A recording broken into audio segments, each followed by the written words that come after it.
Hey, my peeps. How's it going? Welcome to Saturday live stream. There's no comment of the week today. Um, sorry. Don't have much to work with. Anyway, um, so we'll just go on with making fun of the interpretation of the Bible that I grew up with. Let's go.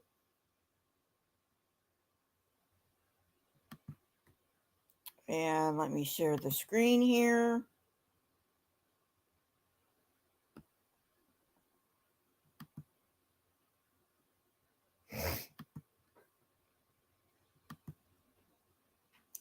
All right, make sure you can see it. And you can. And here we go.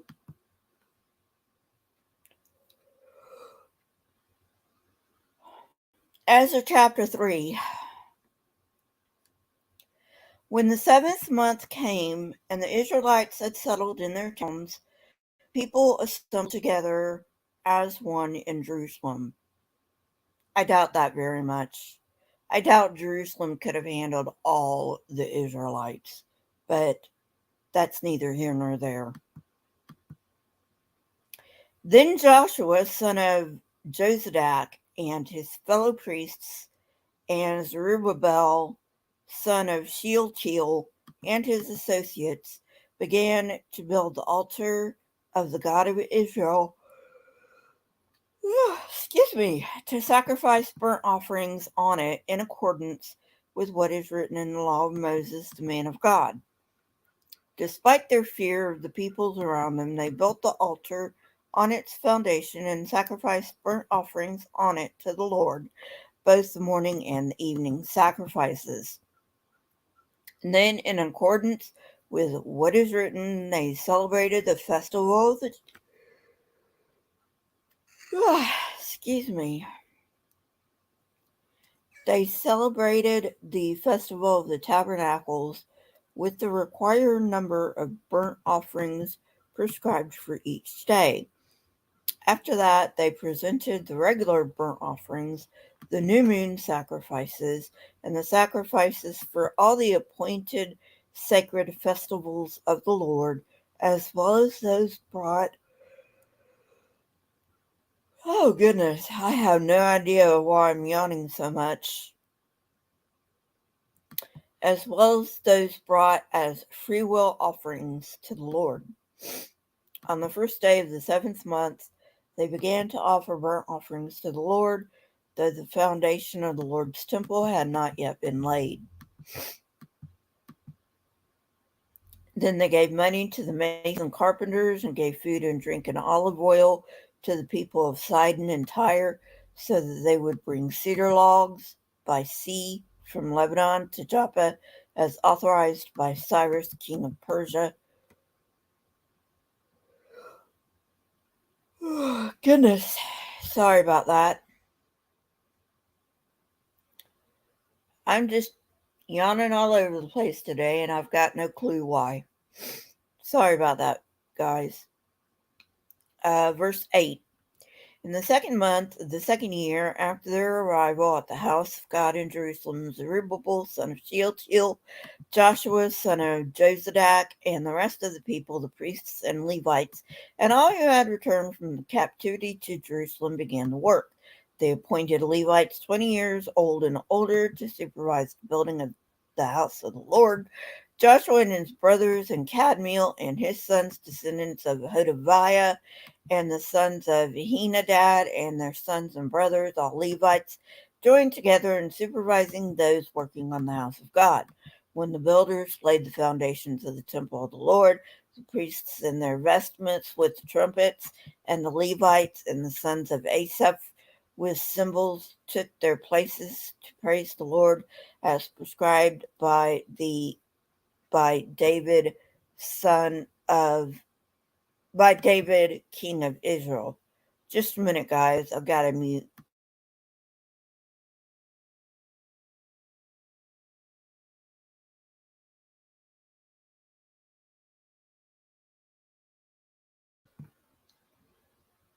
Okay, moving on. Verse 11. With praise and thanksgiving they sang to the Lord, He is good, His love toward Israel endures forever. And all the people gave great shout of praise to the Lord, because the foundation of the house of the Lord was laid. But many of the older priests and Levites and family heads who had seen the former temple wept aloud when they saw the foundation of this temple being laid, while many others shouted for joy. No one could distinguish the sounds of shouts of joy from the sound of weeping, because the people made so much noise, and the sound was heard far away. Chapter 4. When the enemies of Judah and Benjamin heard that the exiles were building a temple for the Lord, the God of Israel, they came to Zerubbabel, to the heads of the families, and said, Let us help you build, because like you, we seek your God, and have been sacrificing to him since the time of Ezra king of Assyria, who brought us here. But Zerubbabel, Joshua and the rest of the heads of the families of Israel answered, You have no part with us in building a temple to our God. We alone will build it for the Lord, the God of Israel, as King Cyrus, king of Persia, commanded us. Just a minute, guys.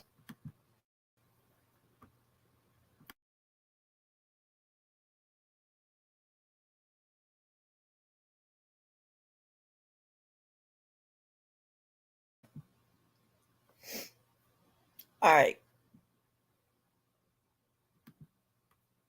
verse 4. Then the peoples around them set out to discourage the people of Judah and make them afraid to go on building. They bribed officials to work against them and frustrate their plans during the entire reign of Cyrus, king of Persia, and down to the reign of Darius, king of Persia. At the beginning of the reign of Xerxes, they lodged an accusation against the people of Judah and Jerusalem, and in the days of Artaxerxes, king of Persia, Bishlam, Mithridates, Tabeel, and the rest of his associates wrote a letter to Artaxerxes. The letter was written in Aramaic script and in the Aramaic language. Rehum, the commanding officer, and Shimshai, the secretary, wrote a letter against Jerusalem to Artaxerxes, the king, as follows. Rehum, the commanding officer, and Shimshai, the secretary, together with the rest of their associates, the judges, officials, and administrators over the people from Persia, Uruk, and Babylon, the Elamites of Susa, and the other people whom the great and honorable Ashurbanipal deported and settled in the city of Samaria and elsewhere in Trans-Euphrates. This is a copy of the letter they sent to him, to King Artaxerxes, from your servants in Trans-Euphrates. Just a minute, guys.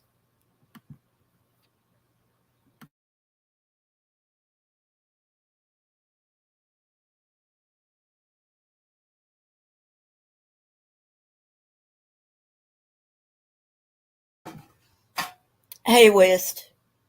All right, moving on.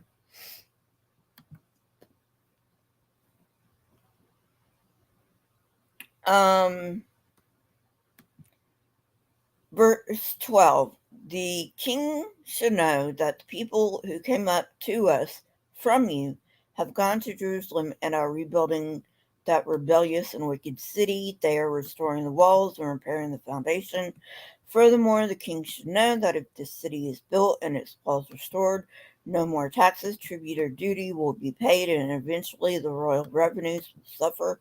Now, since we are under obligation to the palace and it is not proper for us to see the king dishonored, we are sending this message to inform the king, so that a search may be made in the archives of your predecessors in these records. You will find that this city is a rebellious city, troublesome to the kings and provinces, a place with a long history of sedition. That is why this city was destroyed. We inform the king that if the city and its walls are restored, you will be left with nothing trans Euphrates. The king sent this reply to Rehum, the commanding officer, Shimshai, the secretary, and the rest of their associates living in Samaria and elsewhere in Trans-Euphrates, greetings. The letter you sent us has been read and translated in my presence. I issued an order, and a search was made, and it was found that this city has a long history of revolt against kings and has been a place of rebellion and sedition. Jerusalem has had powerful kings ruling over the whole of Trans-Euphrates, and taxes, tribute, and duty were paid to them.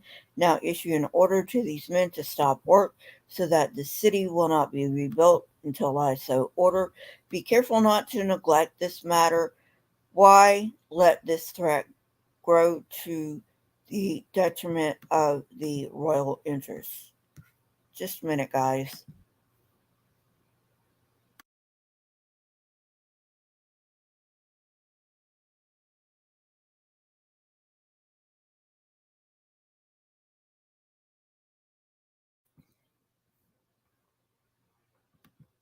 All right, let's go on.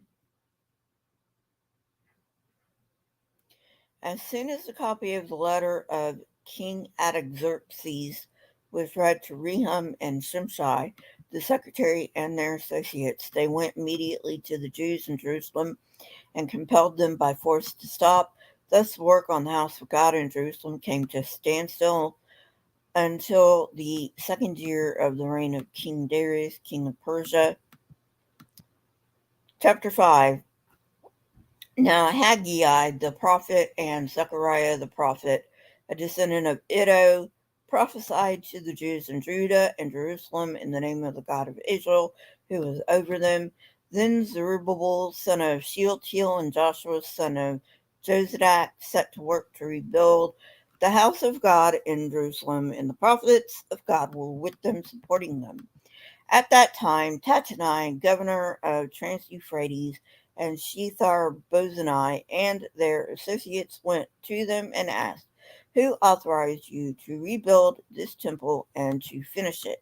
They also asked, "What are the names of those who are constructing this building?" But the eye of their God was watching over the elders of the Jews, and they were not stopped until a report could go to Darius and a written reply be received. This is a copy of the letter that Tattenai, governor of Trans-Euphrates, and at Shethar-Bozenai, their associate, the officials of Trans-Euphrates, sent to King Darius. The report they sent him read as follows: to King Darius, cordial greetings. The king should know that we went to the district of Judah to the temple of the great God. The people are building it with large stones and placing the timbers in the walls. The work is being carried on with diligence and is making rapid progress under their direction. We questioned the elders and asked them, "Who authorized you to rebuild this temple and finish it?" We also asked them their names so that we could write them down, and the names of their leaders for your information. This is the answer they gave us. "We are the servants of the God of heaven and earth. We are rebuilding the temple that was built many years ago when that was a great king of Israel built and finished it.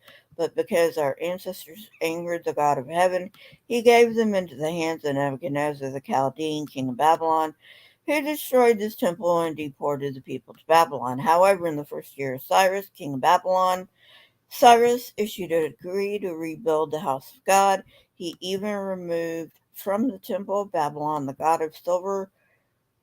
the gold and silver articles from the house of God, which Nebuchadnezzar had taken from the temple of Jerusalem and brought to the temple in Babylon.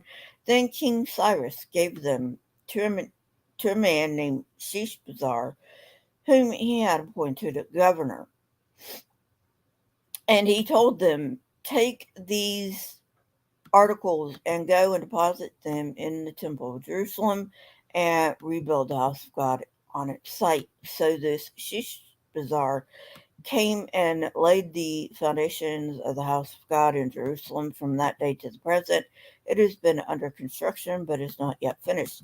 Now, if it pleases the king, let a search be made in the royal archives of Babylon to see if King Cyrus did in fact issue a decree to rebuild this house of God in Jerusalem. Then let the king send his decision in this matter.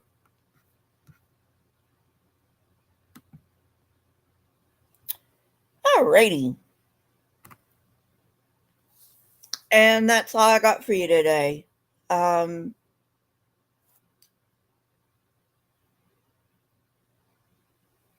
got a runny nose. Sorry about that.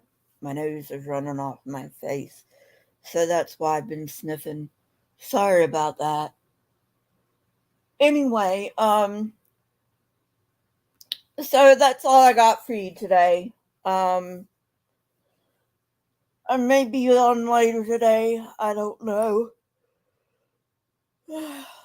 I guess a lot depends. I should be on tomorrow with Atheist Church. So have fun, everybody, and I will see you later. Ta ta for now.